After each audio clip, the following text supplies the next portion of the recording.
Jadi setan itu mengajak kita untuk untuk berbicara sesuatu yang kita tidak tahu. Wah, angel Pak. Jadi begini nggih. Iki kadang kita itu krono wis tuwek, dituakan, sebenarnya ilmunya belum mumpuni, akhirnya terus ditanya tetangganya, terus kita syukur jawab, padahal itu urusan agama. Itu nggak boleh, dilarang. Cara Jawane iki lek ngomongne agama tanpa ilmu itu suwi-suwi terus otak-atik gathuk. Nganggo ilmu otak-atik gathuk. Kira-kira pantes. Lah itu kalau nggak ada benar-benar nggak ada dalilnya, nggak ada ulama yang ahli lah ya, ulama yang ahli pakar membicarakan itu, yes ngomong nggak tahu gitu aja.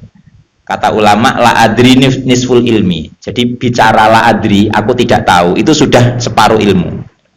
Jadi umpamane kula jenengan tanya, kalau saya nggak tahu, saya ngomong la adri, mboten ngertos kula, saya nggak tahu. Itu sudah separuh ilmu.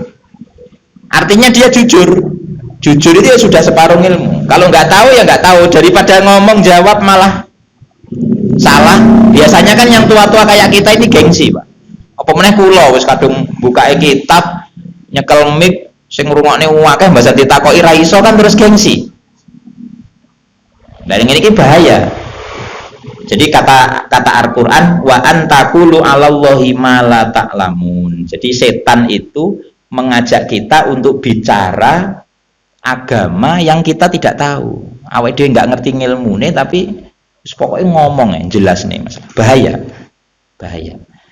Jadi makanya pentingnya punya guru, punya orang ahli seperti mustahid, itu pentingnya di situ. Ya tetap Qur'ane ya Qur'an Pak, hadisnya ya hadis. Jadi kita itu selalu kembali pada Qur'an hadis. Tapi yang bisa menerangkan isi Qur'an hadis kan ya pakarnya, mustahid lah. Bukan berarti kita itu ikut mustahid, boten. Kita ikut Imam Syafi'i, boten. Ya tetap ikut Quran hadis. Cuma Quran hadis ini yang bisa menjelaskan isinya kan orang-orang hebat itu.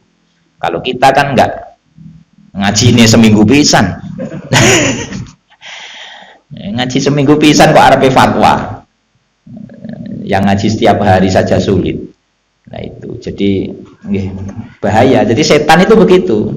Yang pertama itu innama ya'murukum bisu, setan itu mengajak keburukan, wal fahsya, perbuatan keji. Terus yang ketiga wa antaqulu 'alallahi ma la ta'lamun. Jadi setan itu mengajak kita untuk bicara sesuatu, bicara agama ya, bicara agama. Allah yang ngatasi agama nih Allah.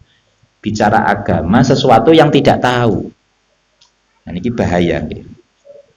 Bahaya. Nah termasuk tadi ini sababun nuzulnya kan ini kan tadi kan sababun nuzulnya ada orang di Mekah itu membuat onta sesajen.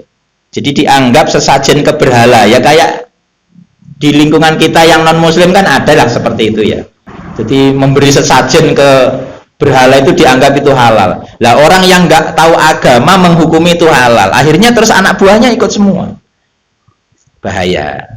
Jadi ya ini jadi ayat ini menjelaskan makanlah di muka bumi yang halal-halal, jangan ikut setan, karena setan itu ya itu tadi termasuk nyuruh kita memberi sesajen dan itu haram.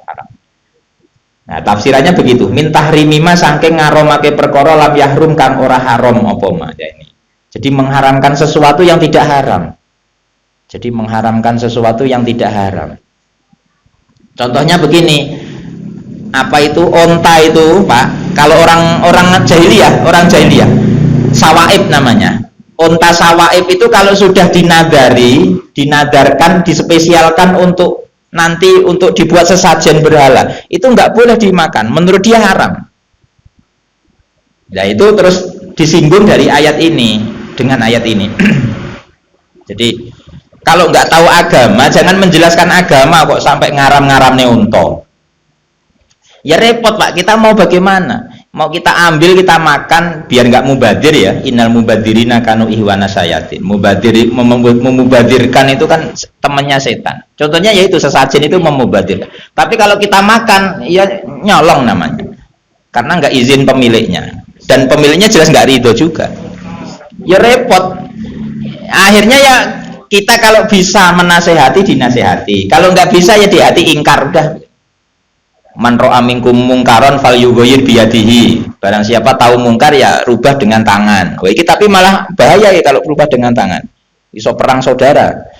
Fa ilam yastati, kalau nggak mampu pakai tangan fabilisanihi, lisan berarti nasihat. Fa ilam yastati fabi qalbihi. Kalau nggak mampu pakai lisan, pakai hatinya harus ingkar. Wa huwa at'aful iman.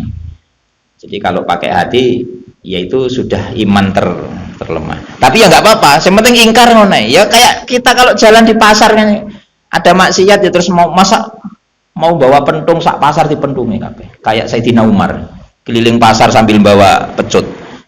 Ya nggak bisa kita. Ya artinya ya yes, kalau ada kemungkaran ya di hati yang penting ingkar. Kalau nggak mampu menasihati, tapi ya sebaiknya dinasihati pelan-pelan. Ngomong ya kayak suksesnya Wali Songo itu loh Pak. Jadi jenengan kalau bahas berkat itu aja langsung bahas haram berkat ora nek zaman Kanjeng Nabi, enggak, itu mengalihkan daripada dulu dibuat sesajen ya karuan dipangan bareng. Lah terus akhirnya dijuluki berkat. Ya wes. Jadi orang dulu sebelum Islam kan begitu. Budayanya dulu daripada Wali Songo daripada ini ditaruh di pojok sawah sesajen membadir, akhirnya ya ngomong pelan-pelan, ayo kita makan bareng aja enak. Akhirnya tetap buat ingkungnya tetap, tapi enggak buat sesajen sawah tapi untuk dimakan bareng. Jadi yo jangan ingkung haram koyok sesajen ora. Itu justru malah mengalihkan dari yang haram menuju yang halal. Nah, itu. Jadi kita ngomongnya pelan-pelan. Yasinan balik gue berkat di Senen nih, zaman Kanjeng Nabi rano berkat. Itu tuh mengalihkan budaya yang salah dari hal-hal kayak sesajen dan lain-lain dialihkan ke dimakan bareng. Kan karuan sedekah nang temen kan malah dapat pahala toh.